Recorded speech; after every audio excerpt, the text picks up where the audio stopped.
boa noite, caro amigo telenauta, ligado na sua programação da nossa TV Diário do Sertão, a primeira TV online do estado da Paraíba.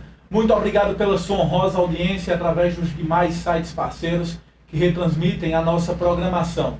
De Cabedelo a Cachoeira dos Índios, os portais retransmitindo a nossa TV. Agradecemos a audiência de todos os paraibanos, todos os brasileiros e, vamos dizer assim, a todos os cidadãos do mundo que acompanham a nossa programação através da sua telinha do seu celular, do seu tablet, do seu smartphone, do seu iPhone, enfim, até mesmo a sua TV. Um abraço para você que se liga na gente e receba também um carinho de todos nós que fazemos a TV Diário do Sertão. Estamos iniciando a partir de agora o programa Interview, programa de entrevistas da sua TV DS. E você pode participar desse programa através das redes sociais, Facebook Diário do Sertão, ou até mesmo meu Facebook pessoal, o José Dias Neto, que você pode participar também, mandar a sua mensagem, adicionar, enfim, participar do programa, fazer com que o programa chegue até a sua residência e você possa interagir. O nosso contato direto é através do nosso WhatsApp, o 991440709, 991440709, o DDD 83 Paraíba, 991440709, é o nosso WhatsApp, nosso contato direto, você telenauta, com a nossa produção, nosso programa Interview. Como você já sabe, já de costume, o Interview receber algum entrevistado. Hoje não será diferente, nós recebemos o professor Rigonaldo Pereira, ele que já foi candidato a vereador em Cajazeiras, atualmente milita no Partido dos Trabalhadores, e vai falar um pouco da sua trajetória de vida. Então, inicialmente, professor Rigonaldo, nosso boa noite. Sinta-se em casa realmente no nosso Interview, que é um programa feito também para o pessoal que está em casa, que vai conhecer um pouco da sua história de vida. Boa noite. Boa noite, Zé Dias. Boa noite a todos os seus telespectadores. Para a gente é um motivo de muita satisfação e alegria poder participar desse programa. Já estive aqui indiretamente, né, sendo entrevistado com o seu Luiz Gomes, diretor da Fundação Luiz Antônio Bezerra, e hoje, sendo o seu convidado, fico muito gratificado, fico muito satisfeito, e quero mandar uma boa noite para o seu público, um público realmente qualificado, que a gente tem acompanhado o seu programa, e esse programa que tem levado as informações e os pontos de vista de vários atores, podemos assim dizer, né, do contexto sociopolítico aqui do nosso município. Olha, Rigonaldo, e você faz parte também desse número de atores que fazem com que o contexto social, o contexto político também do nosso município possa realmente acontecer, evidentemente, e a população realmente conhece. E Rigonaldo está aqui no Interview não somente porque já foi candidato a vereador ou porque milita no Partido dos Trabalhadores. Nós sabemos que o Brasil enfrenta uma grande crise política. Mas antes de debatermos e entrarmos nessa seara, Rigonaldo, gostaria de entender um pouco da sua vida. Já que o Interview é um pouco, vamos dizer assim, individualista, a gente vasculha realmente a vida do entrevistado. Rigonaldo é cajazeirense, quem são seus pais? Isso. E a partir daí a gente conhecer um pouco realmente da sua vida. Olha, eu sou natural aqui de Cajazeiras. Meus pais, minha mãe era professora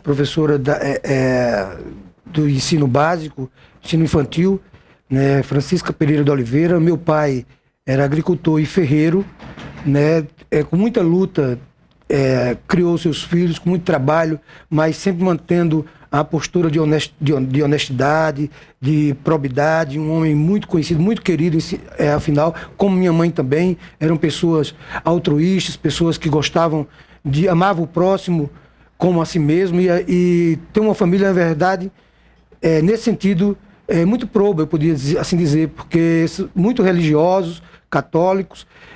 Meu pai é natural aqui de Santa Helena, Antenor Navarro, essa bifurcação entre Santa Helena, Antenor Navarro e Cajazeiras, aqui por trás da Serra da Arara, como a gente costuma dizer, e minha mãe é aqui da cidade de Nazarezinho. Né?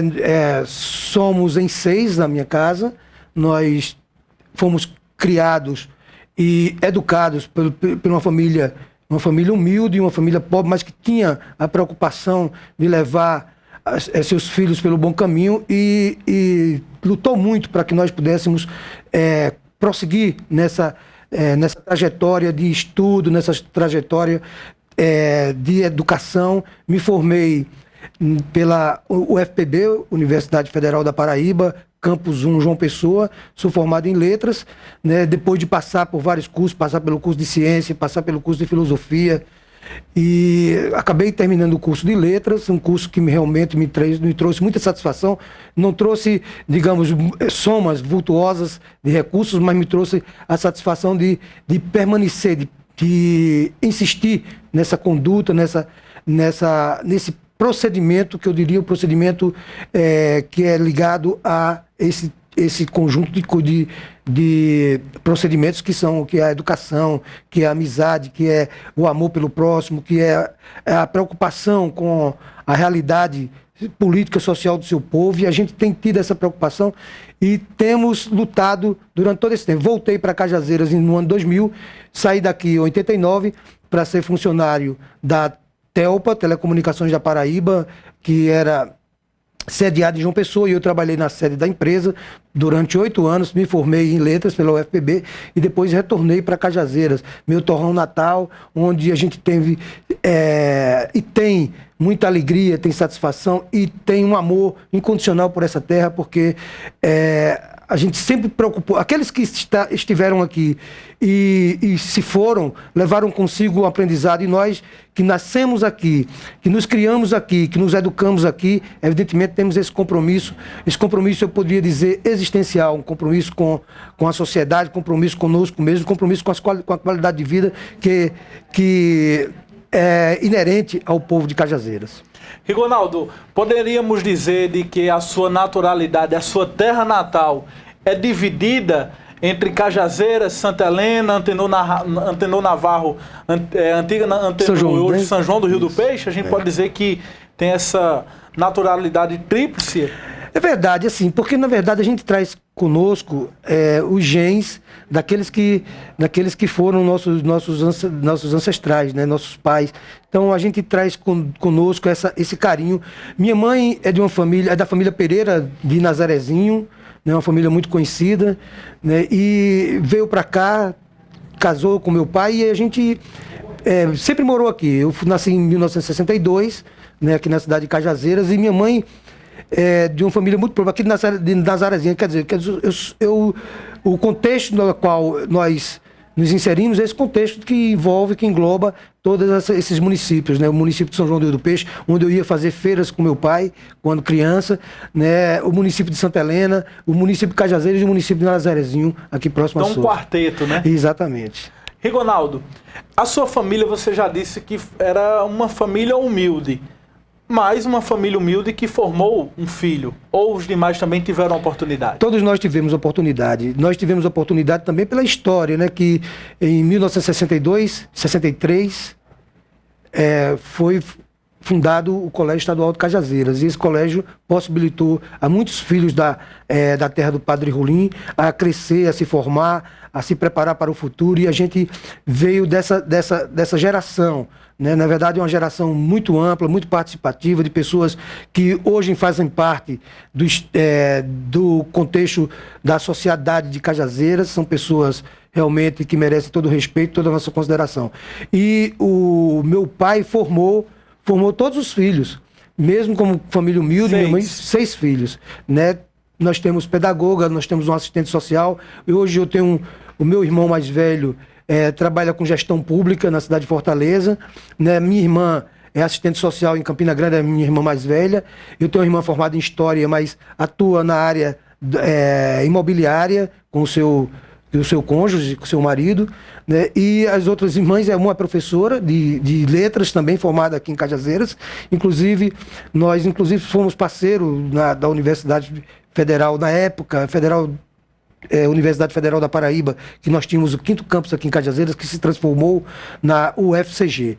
Então, todos nós tivemos a graça e o privilégio de nos formarmos, de sermos pessoas hoje, graças a Deus, com muita modéstia, com muita humildade, mas pessoas que têm uma trajetória de honradez, uma trajetória de honestidade, e uma trajetória, eu poderia dizer, humana, mas no sentido mais profundo da palavra. Rigonaldo, você disse que passou por diversos cursos até achar o seu curso existencial, vamos dizer assim, um curso de letras que possibilitou abrir um leque de oportunidades para Rigonaldo.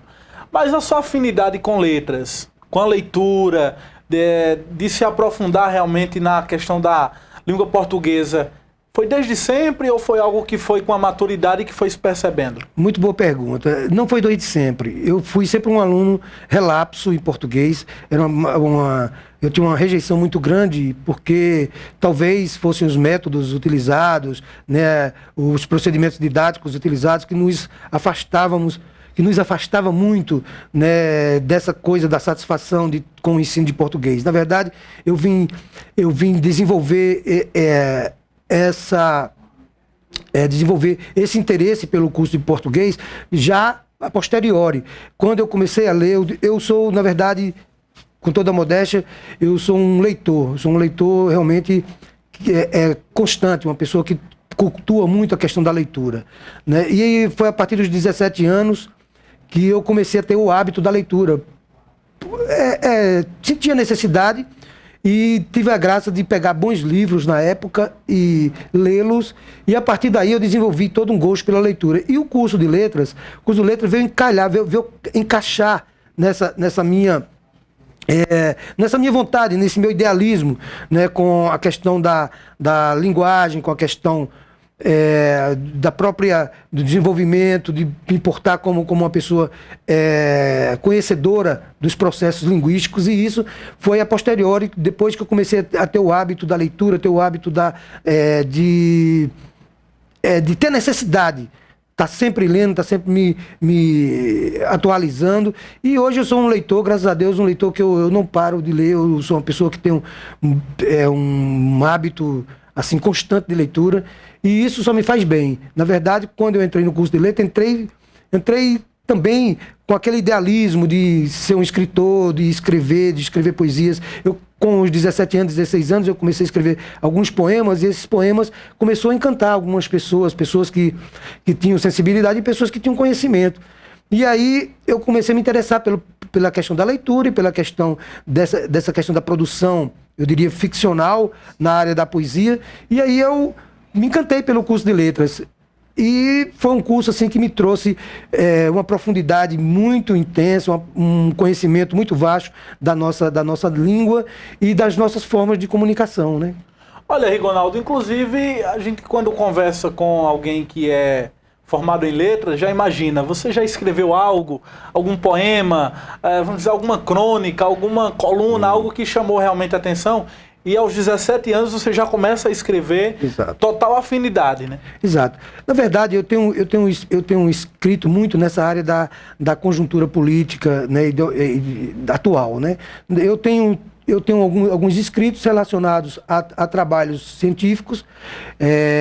Fui também um produtor de textos para trabalhos científicos, e aí eu tenho trabalhos relacionados a Guimarães Rosa, a Machado de Assis, entendeu? Trabalhos que foram trabalhos mais voltados para essa área acadêmica, mas que foram trabalhos considerados, e eu, assim, hoje são referenciais para mim, porque foram trabalhos muito considerados e conceituados dentro da academia, e para mim isso foi importantíssimo. E, Rigonaldo, quando você fala da forma como era vamos dizer assim, a didática da época com a língua portuguesa, não somente com a língua portuguesa, mas também com outras, vamos dizer assim, outras ciências também. Mas você tem notado essa diferença brusca na maneira do lidar com a educação de 40 anos atrás com a educação de hoje, por exemplo? Sim, com certeza. Hoje a educação ela tem muito mais aparelhos, tem muito mais avançou profundamente. Nós temos muito mais sofisticação hoje. Temos equipamentos que ajudam, né, o vídeo, a televisão, né, as projeções através dos equipamentos de data show. Então, quer dizer, outros aperfeiçoamentos que diz respeito propriamente à questão da transmissão, da didática, né? Nós, hoje, em relação, por exemplo, a erro e acerto, praticamente não é que foi abolida, mas é considerada dentro dos seus contextos. Então, a partir desse momento, ele não é considerado erro. O procedimento linguístico, ele é considerado dentro do seu contexto de fala e de comunicação, ele não pode ser considerado erro. Mas eu tenho uma certeza que nós avançamos muito, avançamos bem, avançamos muito. Hoje os alunos, eu fui professor do GEL, fui professor do CEIA, e nós já tínhamos equipamentos lá sofisticados que a gente poderia facilitar, entendeu, ao aluno a assimilar o conhecimento de forma mais prática, mais célere, mais objetiva. Então, com certeza o ensino mudou profundamente e os nossos alunos hoje, só aqueles realmente que não, por algum motivo, seja relapso e não tenha... E, Ronaldo, aquela máxima de que só não estuda quem não quer, realmente é algo que pode se notar realmente na realidade ou é algo que fica somente nas palavras e no discurso? Não, pode se notar na realidade. É óbvio, é claro que as famílias, elas têm procedimentos diferenciados. E a gente entende que, por exemplo, tem famílias que não dão o devido crédito e o devido valor, por exemplo, à educação. Por isso que não incentiva os seus filhos a terem o desejo da aprendizagem. Mas eu acredito que hoje é muito mais acessível. Nós temos o ensino público hoje, com todas as suas dificuldades, mas é um ensino ainda que possibilita ao aluno a ter uma aprendizagem mais concreta, mais prática, e eu tenho certeza que o nosso ensino, ele avançou muito em termos de procedimentos, avançou muito em termos do comportamento dos professores em relação aos alunos, quer dizer, então, e acredito hoje, por exemplo, e a grande verdade é essa, com o avanço da educação e a importância que tem tomado a educação no nosso país, tem possibilitado as pessoas a terem acesso à educação, e isso para mim é muito importante, porque os nossos alunos hoje têm muito mais oportunidade de estudar, porque ele vai para uma escola, ele tem o transporte para conduzi-lo até a escola, na escola ele tem uma alimentação que a gente pode considerar uma alimentação adequada, se não houver problemas, né, na gestão, a gente tem certeza que nós temos hoje cada vez mais oportunidade por conta disso. Nós temos uma estrutura muito maior da educação, investimento muito maior, e temos certeza que o Brasil caminha a passos largos e a passos firmes, no sentido de consolidar cada vez mais, de incluir, de inserir cada vez mais os alunos na escola e na educação. Ronaldo sempre estudou em escolas públicas e também formou-se em uma universidade pública? Certamente. Você pode ser considerado um exemplo, realmente? De fato, assim, a gente tem muito humildade e um certo receio de falar, assim, afirmar que é um exemplo. Na verdade... Não, quando nós colocamos exemplo no que era possível antigamente, mas também para uma pequena minoria, nós sabemos. Sim, certamente. Hoje, a possibilidade de você se formar hoje é grandiosa, né? E colocando há 40 anos atrás, né, nós sabemos as dificuldades que eram, as desigualdades que existiam e eram muito mais presentes do que nos dias atuais. E claro, você se formou, um filho também de uma família humilde se formar. É algo que até para maior parte da população era algo, um sonho, né? Era uma visão que muitas das vezes não era realmente realizada. Certamente.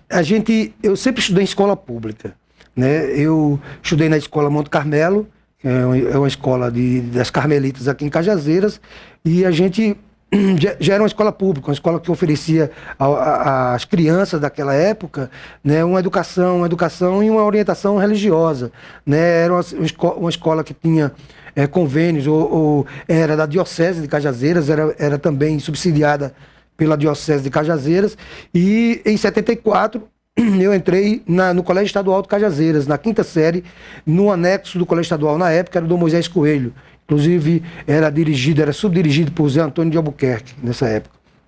Então nós ingressamos no Colégio Estadual, terminei em 79 e 80 o curso, já fiz vestibular para Cajazeiras, já tinha Universidade Federal da Paraíba, e eu entrei no primeiro curso, que foi em Ciências, em 82.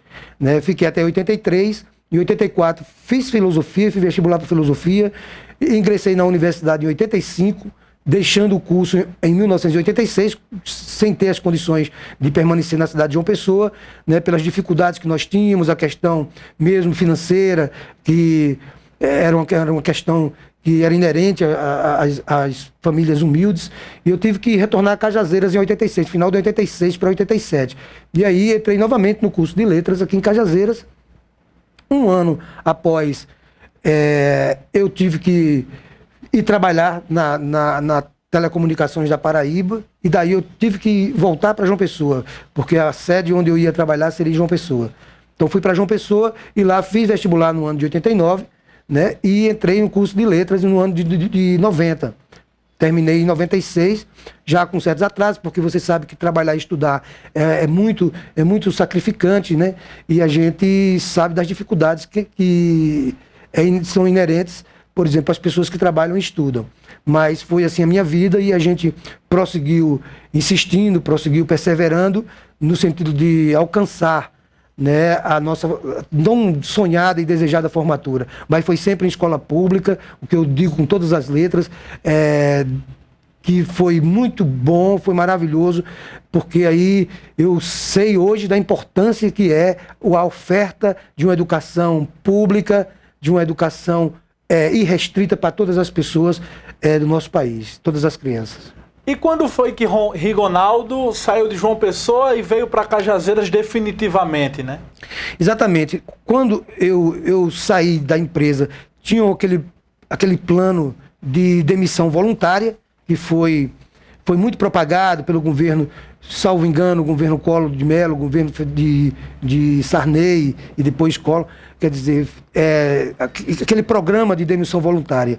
Mas aí tinha perspectiva a empresa de ser vendida, como foi de fato vendida a Telebrás, vendeu as teles que foram construídas com dinheiro público, né? Mas o governo, que não tinha essa preocupação, queria vender a todo custo, foi no governo Fernando Henrique, quando foi vendida as empresas desse conjunto de teles no Brasil, que era chamada aqui na Paraíba, era a Telpa, em Pernambuco era a Telp, né?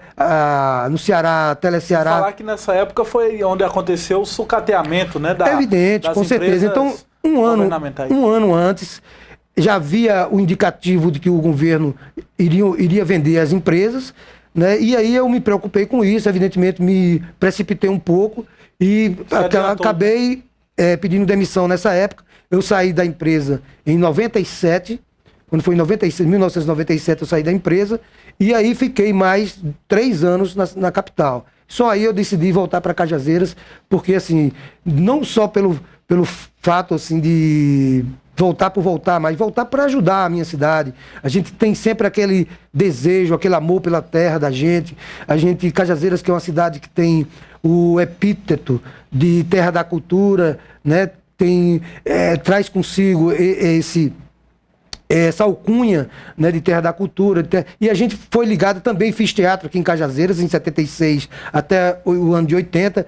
Participei de vários grupos de teatro, como o grupo Cajá, tinha como direção Tarcísio Siqueira, o grupo Saramandaia, que tinha como direção o nosso poeta cajazeirense, que mora em Pernambuco, Aldo, e acabei no grupo Boiada, que era um grupo dirigido pelo radialista Gutenberg Cardoso e pelo hoje professor universitário Lúcio de Oliveira Vilar. Então nós fomos para o grupo Boiada, fizemos várias peças de teatro. Então a gente tinha aquele amor, aquele carinho, aquele ideal de vir ajudar a cidade de Cajazeiras. E aí eu voltei para Cajazeiras no ano de 2000, no início do ano 2000, e aí já me inseri com o pessoal, com outros atores, com outros artistas locais e com outras pessoas que cuidavam de cultura. E criamos a Associação dos Artistas de Cajazeiras, chamada a ARCA, Associação dos Artistas de Cajazeiras. E aí a gente cuidou de fazer uma política cultural que fosse mais inclusiva, fosse mais democrática, fosse mais aberta, mais transparente. E aí a gente teve toda uma luta com isso, né, com esse pessoal, nessa associação. Ajudei a criar, quando eu digo criei com outras pessoas, né, contribuí para a criação da Associação dos Artesãos de Cajazeiras, a Cooperativa dos Artesãos de Cajazeiras, a Associação dos Artistas de Cajazeiras, e aí a gente se envolveu nessa área de teatro, política, né? Após isso, nessa luta, nessa militância na cultura, a gente... Em 89, eu fui convidado a assumir a pasta da cultura no município. E, graças a Deus, tenho certeza que foi um momento de muito sucesso, um momento de efervescência cultural, como evidentemente só antes existia. Cajazeiras era uma cidade muito efervescente, uma cidade que pulsava cultura, pulsava teatro, cinema. As pessoas tinham esse desejo. Hoje eu não consigo mais vislumbrar isso, na verdade. Mas eu tenho certeza que a gente contribuiu na medida do possível para que essa cultura pudesse avançar, pudesse ser cada vez mais insersiva, onde as pessoas pudessem ter acesso aos mecanismos de financiamento dos seus projetos culturais. E a gente contribuiu nesse processo, contribuímos, evidentemente. Quando eu cheguei aqui, já existia a Lei de Cultura do município, criada em 97, no governo de Epitácio Leite Rolim, mas só a partir isso foi em 97, só a partir de 89 foi quando a gente chegou a assumir a pasta da cultura aqui no município. Olha, nós estamos conversando com o professor Rigonaldo Pereira. Você pode participar através do nosso WhatsApp, o 991440709, o DDD 83 Paraíba, 991440709 é o nosso WhatsApp que você pode participar diretamente com o nosso interview. A gente já conversou aqui com o Rigonaldo sobre a sua visão do seu eu. É difícil, né, Rigonaldo? É complicado. Falar de você mesmo, né? Mas ele já falou aqui, a gente já entendeu um pouco da vida de Rigonaldo. No próximo bloco, logo após o intervalo comercial, nós iremos saber como foi essa entrada de Rigonaldo na movimentação dos movimentos sociais políticos de Cajazeiras. E claro, a partir daí nós iremos entrar no contexto nacional, estadual e municipal. Você não pode perder o próximo bloco do nosso interview. Nós vamos a um rápido intervalo comercial. Daqui a pouco, rapidinho, a gente volta.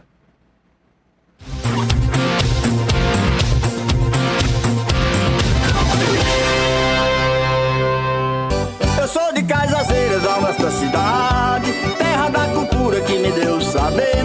Foi o Padre Rolim que nos abençoou, cidade que ensinou a Paraíba a ler. É lindo ver o Cristo de braços abertos, por quem faz tudo certo nesta vida vence. Estou muito feliz falando a verdade, eu amo esta cidade, sou cajazeirense.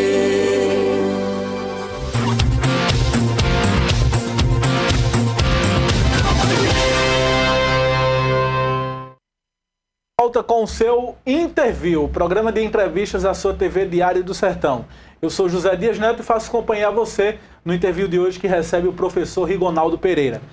Professor Rigonaldo, nesse segundo bloco, gostaríamos de saber como foi esse seu primeiro contato com a política, dos movimentos sociais, dessas primeiras reuniões, já batendo de cara, batendo de frente com o sistema à época da ditadura militar, algo que a gente já deveria ter pelo menos esquecido e que infelizmente nos dias atuais, em pleno século XXI, algumas pessoas ainda queiram a volta do período militar nesse país. E você que sentiu na pele o que foi o regime militar, pode falar agora um pouco dessa sua militância política, batendo de frente com o regime militar no Brasil, aí algo que, quem sabe, nos próximos anos seja esquecido, algo que deve ser apagado realmente da história. Pois é, Zé, nossas primeiras incursões foi ainda no colégio estadual. Eu era aluno secundarista, eu cursava o primeiro ano científico, tinha 16 anos de idade, né? E a gente, nesse ínterim, tinha um indicativo de greve dos professores do Estado naquela época. Havia várias reivindicações, questões salariais, de baixos salários, a questão do sucateamento das escolas, a questão das condições de educação que não tinha. Para você ver, não tinha.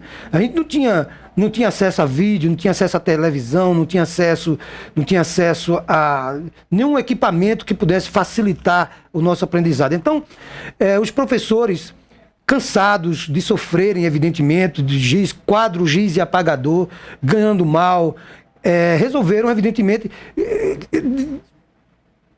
sugerir um indicativo de greve em toda a Paraíba. Então, esse indicativo estava suspenso, tinha um indicativo de greve, mas nunca se entrava em greve. Já fazia mais ou menos um mês, era início de ano, mais ou menos, do mês de abril, meio de maio, mais ou menos.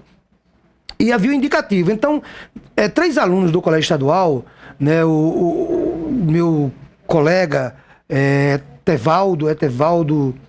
Etevaldo Tavares e o nosso querido Gilberto Brandão e eu, nós dissemos, naquela indecisão, naquela expectativa, nós decidimos, vamos fazer o seguinte, vamos dizer que a greve começou em Cajazeiras. Aí a gente fomos no comércio,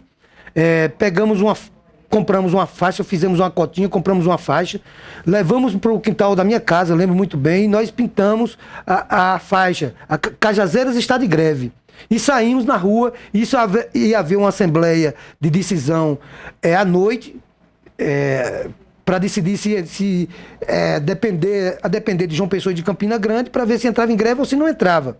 E a gente, nessa mesma tarde, a gente saiu na variante do pai de Gilberto Brandão, um segurado de uma faixa de um lado e outro segurado do outro, dizendo que Cajazeiras tinha declarado greve. E aí os professores não viram outra alternativa senão entrar em greve. E aí os professores de Cajazeiras entraram em greve e puxou, como efeito dominó, puxou as greves de Patos, de Campina e de João Pessoa. Então isso foi em 1978, nós fizemos essa greve, foram 18 dias de greve. O único aluno que participou durante todo o período da greve foi eu. Nós passamos 18 e eu participava das assembleias, participava das reuniões dos professores, tá entendendo? Dava sugestões, debatia assuntos com eles, já com 16 anos de idade. E a gente chamou a greve na Paraíba, o Estado entrou em greve, passamos 18 dias de greve, foi uma greve vitoriosa, não pelo fato não teve o aumento salarial, mas foi uma greve vitoriosa porque a gente conseguiu dar prosseguimento à greve até o seu final, até esgotar todas as possibilidades que nós tínhamos na época, principalmente os professores tinham, né? E nós, como aluno, nós tivemos a hombridade de participar, e para mim foi uma alegria muito grande naquela época participar de um movimento político. Foi o primeiro movimento político que eu participei, eu tinha 16 anos de idade, e isso para a gente foi um motivo de muita alegria, né? A gente participar desse movimento, porque a gente já dava... Em pleno regime, né? Em pleno regime militar, e por incrível que pareça, né? Era o final do último ano daquele período mais tenebroso da ditadura militar, que foi onde se assassinou muito, entre 68, a partir do AI-5, até 1979, foi onde houve o maior índice de assassinatos dentro dos porões da ditadura, né? As perseguições, sabe? As expulsões, muitos foram... Os exílios, muitos tiveram que sair do país, e aí nós temos o exemplo de Chico Buarque de Holanda, de Caetano Veloso, de Gilberto Gil, e muitos outros que foram perseguidos. O próprio nosso querido aqui pernambucano foi também um dos artistas perseguidos na época pelas canções que fazia, né? Quer dizer, então era um período de muita perseguição política, e a gente conseguiu entrar numa greve naquela época e sair com 18 dias depois, né? Com a moral lá em cima, porque na verdade entrar numa greve naquele período e sair sem ser maculado, sem ser vilipendiado pela ditadura, pelos algozes da ditadura, foi um motivo, assim, até hoje eu não entendo porque aquilo aconteceu, né? Então foi aí nossa primeira incursão nessa questão das mobilizações, dessa seara política, de participação política. E daí a gente desenvolveu durante todo o período. Quando eu fui para morar em João Pessoa e trabalhar na Telpa, eu comecei a fazer política sindical, eu tinha uma participação efetiva no movimento sindical lá de João Pessoa, dos telefônicos, né? Como fizemos várias greves, conquistamos muitos direitos, ampliamos conquistas, ampliamos direitos, e isso foi importante para o desenvolvimento dessa geopolítica, né, do estado da Paraíba. E a gente deu essa contribuição, e para mim foi motivo de aprendizado, né? Antes mais era muita expectativa, a gente não tinha noção muito, eu pelo menos não tinha muita noção. Eu ia muito mais naquela coisa de você se empolgar com a coisa, com aquele idealismo. Eu sempre fui muito idealista, na verdade. Então, eu sempre me apeguei muito a essa questão do idealismo, e isso me fez com que eu permanecesse insistindo por um país melhor, por lutar pelas condições de vida mais acessíveis, mais favoráveis ao povo. E isso é uma questão que a gente vem trabalhando há muitos anos, estudo isso. Tenho lido agora recentemente vários livros que dizem respeito a essa conjuntura, né? H.C. Almeida, Jorge Grespan e muitos outros autores que a gente vem trabalhando, vem lendo, aperfeiçoando a nossa compreensão dessa realidade. E a gente continua nesse idealismo de querer um país melhor e lutar por isso. E, Ronaldo, inclusive nesse mesmo período, o embrião estava a nascer. O Partido dos Trabalhadores já fazia... Até então não existia o nome, né, de Partido dos Trabalhadores, já aconteciam as primeiras reuniões dos militantes dos movimentos sociais, movimentos sindicais, que buscavam uma união e vamos dizer, um denominador comum. E a partir daí o presidente Lula, à época sindical também, ele que liderava alguns movimentos, já faziam reuniões em todo o país, em várias cidades, e também você relembra com alegria, podemos dizer assim, alegria, né, Ronaldo? Certamente. E em saber que você também participou dessa reunião até então, embrião do Partido dos Trabalhadores pelo Brasil. Exatamente. Como eu acabei de falar, eu era uma pessoa muito idealista, eu ia muito pela empolgação, por querer lutar por um país melhor, por dias melhores para o povo, pelo meu Nordeste. Eu tinha, como eu disse a você, eu vim de uma família humilde e a gente sofria muito, as condições na época eram muito hostis, a gente não tinha o que nós tínhamos hoje, até a alimentação era difícil. Não era fácil, entendeu? Um pai segurar uma família com 6 filhos de idade, e com criar uma família de 6 filhos, né? Todos nós praticamente crianças, e tem muita dificuldade. Então eu vi aquele sofrimento, e aquele sofrimento me impulsionou, dizendo, eu vou lutar por um mundo melhor, entendeu? Que não seja para mim, mas que seja para meus filhos, que seja para os nossos, os futuros homens que virão, né? Os homens e mulheres. Acompanhar esse momento bom, né, do Brasil. Exatamente. Aí quando foi no início dos anos 80, que começou a se criar os movimentos dos trabalhadores, as greves no ABC Paulista, e começou a se ampliar no Brasil, a se capilarizar no país, essa ideia de criar um Partido dos Trabalhadores, eu estive em várias reuniões com o pessoal na época, os professores da Universidade Federal da Paraíba, aqui de Cajazeira do Campus Quinto, muitos professores que estavam chegando novo para morar na cidade, e aquilo ali foi uma efervescência cultural. E pra gente foi um aprendizado muito grande, foi uma universidade, porque lidar naquele momento com pessoas que tinham uma formatura, eu jamais tinha a certeza de que iria me formar, mas eu estava lidando com pessoas que eram capacitadas, pessoas idôneas, pessoas que já vinham com grande arcabouço de estudo, né, que já vinham com grande massa informativa. Então essas pessoas foram essenciais para cada vez mais incentivar a gente a participar, a querer lutar por esse mundo, lutar por um mundo que a gente não tem aí. Eu, pelo menos, sou muito idealista, mas eu não tenho aquela coisa, eu não me engano que a gente vai tornar um mundo, né, um mundo completamente igualitário, mas a luta é constante por isso. Porque existe mas o capitalismo, na medida que a gente vai diminuindo as desigualdades, e aí onde está? O que incomoda a elite hoje? O que incomoda a elite hoje é porque a grande massa do povo brasileiro ascendeu socialmente. Aquele pobre, ele pode cursar uma universidade. Isso desagrada muito. Desagrada muito, então. E a gente tinha sempre esse idealismo. E eu comecei a inserir-me nesse contexto de luta política, e daí despertou o interesse por isso, pela política. Quando eu cheguei em João Pessoa, como eu já acabei de falar, nós participávamos das lutas sindicais, e isso também me aproximou dos partidos políticos. E quando eu voltei para Cajazeiras, eu me inseri novamente no PT. Né? E a visita de Lula também nessa época. Não, aí foi importante. Eu fazia parte de um grupo, era um grupo eclético. Desse grupo fazia parte Lúcio Vilar, fazia parte Josival Pereira, fazia parte Gutenberg Cardoso, fazia parte Fábia Carolino, Ridismar, Adma Pereira Roberto, Ana Rigoneide Pereira de Oliveira. E esse grupo teve a sorte, quando foi em 1981, salvo engano, a visita de Lula em Cajazeiras, né? fez um comício ali na Praça dos Trabalhadores, plantou uma árvore ali, e nós, naquela época, fizemos a recepção, salvo engano, na casa do professor Chico Ferreira, que hoje é o presidente do PT, inclusive. O Lula foi recebido na casa do professor, nós estivemos lá. Na verdade, eu tenho uma foto com todo esse pessoal lá, inclusive com Lula. Mas eu era tímido demais, eu não fui para tirar foto. Mas eu estava do lado de cada foto, eu me lembro de todas as pessoas que estavam.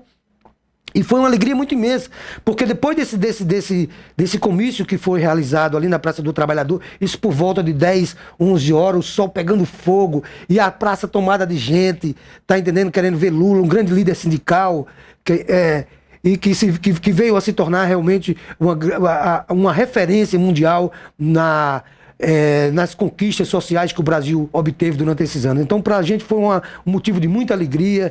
Nós estivemos fazendo essa recepção e isso ficou na história, né, de Cajazeiras. Naquela época, aquele homem, sabe, com uma força imensa, a gente percebia aquele nordestino, mas aquele nordestino que vibrava, onde ele passava ele vibrava, assim, as pessoas ficavam loucas para tocar em Lula, para pegar em Lula. Ele era o projeto idealizado durante tantos anos de alguém que pudesse representar a classe trabalhadora para o futuro? Com certeza. Naquela época, por incrível que pareça, as pessoas já projetavam em Lula esse homem que ele viria a ser depois. Entendeu? Porque era um homem de uma capacidade, de uma força, eu diria, de uma simplicidade, de um carinho muito grande. Ele transmitia muita fé, muita força, e quando ele veio, que fez aquele discurso ali para aqueles trabalhadores rurais, aquele povo faminto, aqueles praticamente flagelados naquela época, porque não tinha programas sociais, né? Os trabalhadores viviam na penúria, eram completamente excluídos.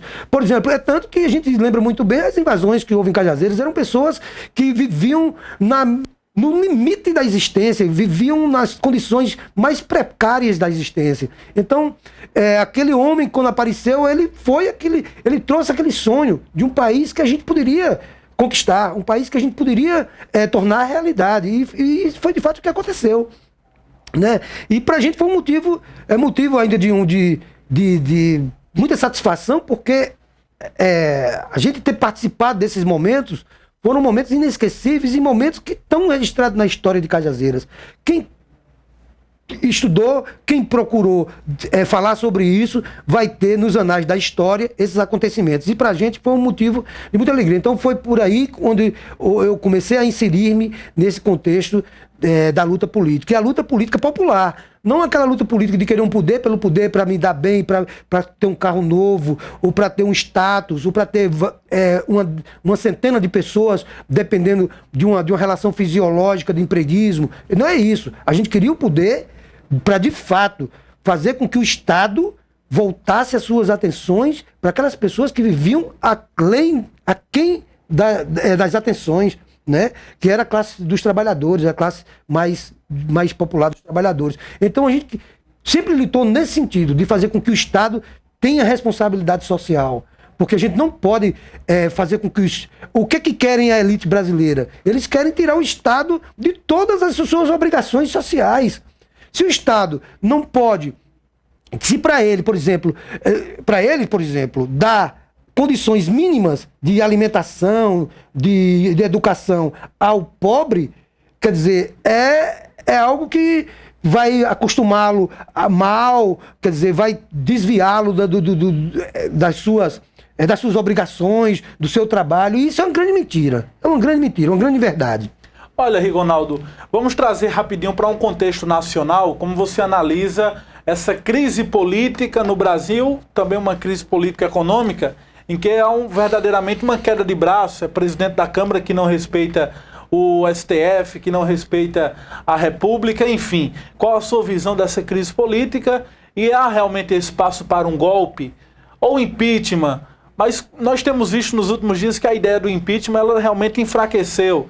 Fala-se agora na renúncia da presidente Dilma, já porque sabem que o impeachment não há realmente crime de responsabilidade fiscal e não há motivo para caçar ou até mesmo impedir um governo da presidente Dilma, que não há nenhuma prova de que ela tenha participado de algo ilícito. Qual a sua visão dessa crise política da atualidade? Em princípio, a gente tem que colocar as coisas nos seus devidos lugares. Na verdade, o sistema capitalista, que nós fazemos parte, ele, essencialmente, o sistema capitalista, ele traz no seu cerne, ele traz a crise consigo. A crise é uma necessidade do sistema capitalista. Então, a crise não é uma crise, por exemplo, que aqui está tudo perfeito e coisa e tal, e vai existir uma crise. Não é isso. Em segundo lugar, essa crise não foi criada no Brasil. É uma crise mundial. Que é uma crise mundial que surgiu em 2008 nos Estados Unidos, a questão lá dessa questão imobiliária lá nos Estados Unidos, e essa crise se alastrou, né, por todo mundo. O Brasil, nesse contexto, o Brasil foi o único país que resistiu a uma crise criando emprego, aumentando a massa de consumo, renda, distribuindo renda. Foi o único país do mundo que conseguiu isso. Quer dizer, segurou uma crise por muito tempo. Segurou subsidiando o preço da gasolina, segurou a crise criando postos de trabalho. Quer dizer, então, o país, ele deu exemplo para o mundo de como se conviver com uma crise. Em terceiro lugar, essa crise, ela é uma crise, evidentemente, que inseriu o Brasil nessa crise, mas essa crise é, antes de mais nada, política. Ela é uma crise econômica, mas ela está se estendendo, essa crise econômica, uma crise política por causa da crise política instalada por aquelas pessoas que não aceitaram e não aceitam o resultado das urnas de 2014. Que foi uma elite vencida, não apenas nas urnas, foi uma elite vencida no seu projeto de país, que era um projeto para uma parte da sociedade, elitista, elitista, para parte da sociedade, para poucos na sociedade. Então, essa crise, ela foi intensificada e está sendo intensificada, inclusive. O país, a presidente Dilma Rousseff, ela não conseguiu governar o país ainda. Exatamente. Ela não conseguiu administrar. Por quê? Porque aqueles insatisfeitos... Para o país. Porque aqueles insatisfeitos, aqueles golpistas, que são golpistas de fato, como você acabou de dizer indiretamente, quando não há crime, está cobertado pelo manto da legalidade, né? Porque na Constituição reza que pode ser impeachment, pode ser impedido o mandato presidencial. Mas se tiver um crime concreto do gestor. Não somente a insatisfação de poucos, né? Não somente a insatisfação. Essa questão por exemplo, de aceitação, de pesquisa, isso é muito relativo. Outros governos tiveram, como é que se diz, muito menos receptividade do povo. Quer dizer, chegaram momentos que não tinham, como é que a gente pode dizer, de rejeição. Aceitação, né? De rejeição. Quer dizer, então isso não é motivo para impedimento Se você não gosta de uma pessoa, por exemplo, eu vou dar um exemplo claro aqui, Zé Dias. Se você é um prefeito de Cajazeiras, eu não gosto de você. Você tem problemas, todo gestor tem problemas, mas eu não gosto de você. Eu quero lhe derrubar simplesmente porque eu não gosto de você. Isso é uma arbitrariedade, é um crime. E onde fica o direito e também a soberania do povo, da grande maioria, que foi às urnas, e escolher um certo candidato? Corretamente, quer dizer, você aceitar a democracia, o regime que beneficia a todos é a democracia. Se a gente quebrar essa estrutura democrática, a gente vai ter problemas aí históricos que jamais vão ser consertados. Se esse Brasil se dividir, jamais ele vai voltar a ser inteiro. Então, o que querem? Essa crise econômica é uma crise intensificada pela crise política. A crise daqueles que não aceitam e daqueles que têm um projeto de país que exclui a maioria da população brasileira. Então nós não podemos permitir que isso prossiga. E eu tenho certeza que o impeachment não passa, os golpistas não passarão, porque o país tem maturidade para isso. Eles não têm voto, na verdade, no plenário para passar o processo de impeachment. Tenho certeza que o Brasil vai dar uma lição àqueles que querem o mal do nosso país. E quem quer o mal do nosso país é aquele em que você votou e aquele que está contra você, que quem está contra o povo, quem está contra o presidente Dilma Rousseff, quem está contra a democracia brasileira, está contra o povo, está contra você. E nós temos na Paraíba, nós temos aí vários deputados que precisamos denunciá-los, inclusive, que são golpistas, que foram eleitos com governo com dinheiro de cunha, dinheiro de propina, dinheiro da corrupção, da Odebrecht, e nós temos aí o Hugo Mota, nós temos o Vital do Rego, veneziano Vital do Rego, nós temos o Benjamin Maranhão, nós temos o Agnaldo Ribeiro, salvo engano. Então, esses golpistas, o povo da Paraíba, você que está aí, não volte mais a votar nesses golpistas, porque eles não querem o seu bem. Eles querem um mal do país, eles querem um país dividido, um país miserável. Eles têm saudade daquele país que eles viviam. Um país que tinha 1/3 de sua população, 55 milhões de pessoas, abaixo do nível da miséria. Eu não tenho dúvida que é esse o país que esses golpistas, esses que estão contra a democracia, querem. Olha, Rigonaldo, muito obrigado pela sua presença no nosso interview de hoje. Inclusive, registrar algumas mensagens do nosso amigo Matheus Silva. Ele está ouvindo o programa, assistindo também. Ele que está ouvindo pela Rádio Diário do Sertão FM. Ele que não está podendo assistir, mas está nos ouvindo. Parabenizando você também pela entrevista.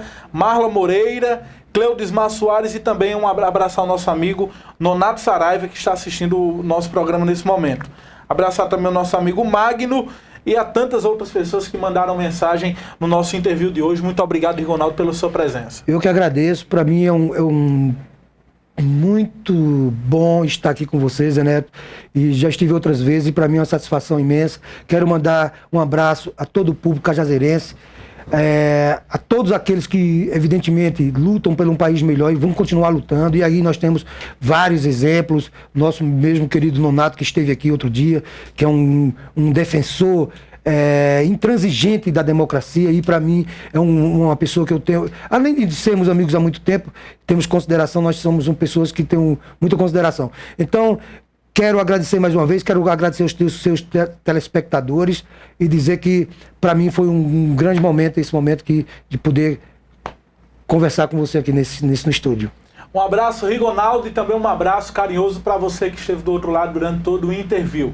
Um abraço, uma boa noite e até a próxima, até o próximo interview na sua TV Diário do Sertão. Tchau.